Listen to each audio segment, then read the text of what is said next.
les différents types de systèmes de fichiers, comment les données sont stockées, organisées et gérées. Bonjour à tous et soyez les bienvenus sur notre chaîne dédiée à l'informatique, au système d'exploitation, au stockage et gestion des données, et à l'architecture des ordinateurs. Les systèmes de fichiers sont une composante essentielle des systèmes d'exploitation comme Microsoft Windows, Linux et macOS. Ces systèmes utilisent différents formats de stockage pour gérer les fichiers et l'architecture des ordinateurs.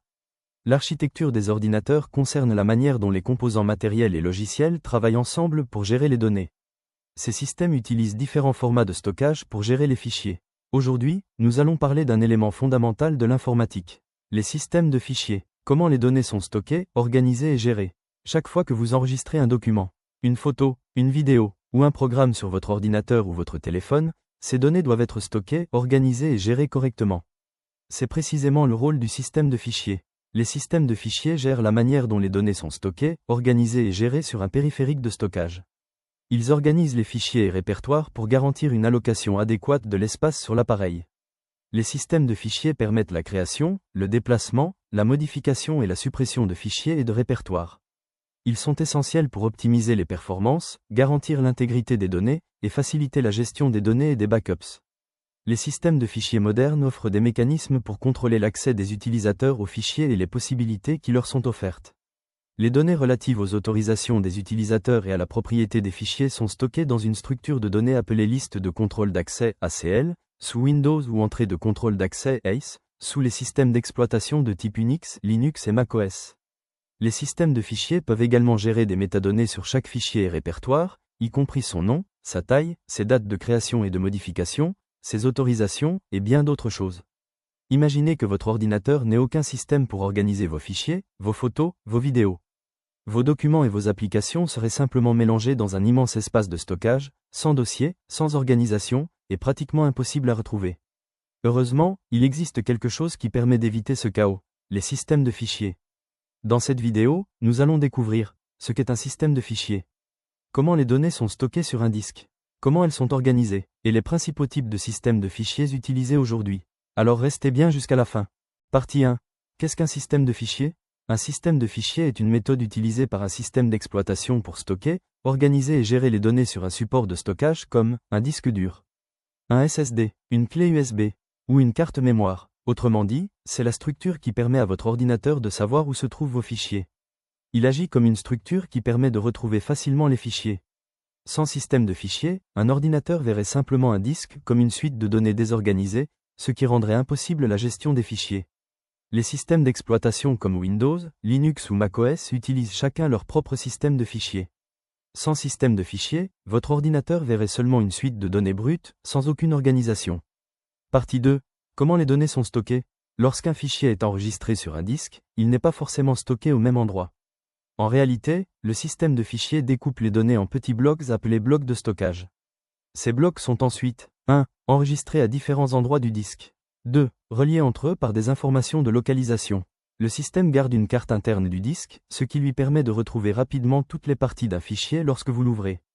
En d'autres termes, les données sont stockées sur le disque sous forme de blocs. Un bloc est une petite unité de stockage où les informations sont enregistrées. Lorsqu'un fichier est enregistré, 1. Le système de fichiers divise les données en blocs. 2. Ces blocs sont écrits à différents endroits du disque. 3. Le système garde une trace de leur emplacement. Ainsi, même si un fichier est réparti sur plusieurs zones du disque, le système peut le reconstruire rapidement lorsqu'on l'ouvre. Partie 3. Comment les données sont organisées ? Les systèmes de fichiers utilisent une organisation hiérarchique, très similaire à un arbre. On retrouve généralement un dossier principal appelé racine, des dossiers, des sous-dossiers, et enfin des fichiers. Chaque dossier peut contenir d'autres dossiers et fichiers, ce qui permet de garder un système clair et organisé. En d'autres termes, les systèmes de fichiers organisent les données grâce à une structure hiérarchique. Cette structure ressemble à un arbre, racine, route, dossier, sous-dossier, fichier. Cette organisation permet de classer les fichiers, de faciliter la recherche, d'éviter le désordre des données. Partie 4. Les principaux types de systèmes de fichiers. Il existe plusieurs systèmes de fichiers, chacun conçu pour des usages spécifiques. FAT32, c'est l'un des systèmes de fichiers les plus anciens et les plus compatibles.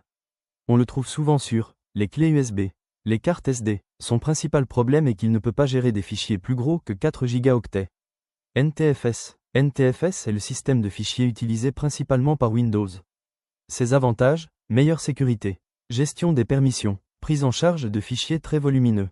Protection contre la perte de données. C'est aujourd'hui le standard pour les ordinateurs Windows. exFAT. exFAT est une version améliorée de FAT32. Il est très utilisé pour les disques externes, les clés USB modernes. Son avantage principal est qu'il n'a pas la limite de 4 Go pour les fichiers. EXT4. EXT4 est très populaire dans les systèmes Linux. Il est connu pour sa rapidité, sa stabilité, sa gestion efficace des grandes quantités de données. APFS. APFS est le système de fichiers utilisé par Apple pour macOS et iOS.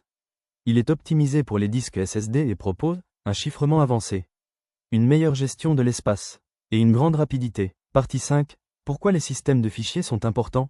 Les systèmes de fichiers ne servent pas seulement à organiser les données. Ils permettent aussi de protéger les fichiers contre la corruption, de gérer les permissions d'accès, d'améliorer la vitesse d'accès aux données. Sans eux, nos ordinateurs seraient incapables de gérer efficacement les informations.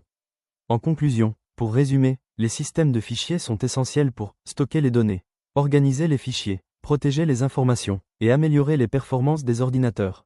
Chaque système d'exploitation utilise un système adapté à ses besoins. La prochaine fois que vous enregistrerez un fichier sur votre ordinateur ou votre clé USB, souvenez-vous que tout un système travaille en arrière-plan pour organiser vos données. Dans cette vidéo, nous venons d'explorer un élément essentiel du fonctionnement des ordinateurs, les systèmes de fichiers. Chaque fois que vous enregistrez un document, une photo ou une vidéo, votre ordinateur utilise un système de fichiers pour stocker, organiser et gérer ces données efficacement. Vous avez découvert, qu'est-ce qu'un système de fichiers? Comment les données sont stockées sur un disque? Comment les fichiers sont organisés dans les dossiers? Les principaux types de systèmes de fichiers: FAT32, NTFS, exFAT, EXT4 et APFS. Cette vidéo est idéale pour les étudiants en informatique, les débutants en technologie ou toute personne souhaitant comprendre comment les données fonctionnent dans un ordinateur. Si cette vidéo vous a aidé à mieux comprendre les systèmes de fichiers, laissez un like pouce levé, abonnez-vous à la chaîne. Et dites-moi en commentaire quel sujet informatique vous aimeriez voir dans la prochaine vidéo. À très bientôt pour une nouvelle vidéo.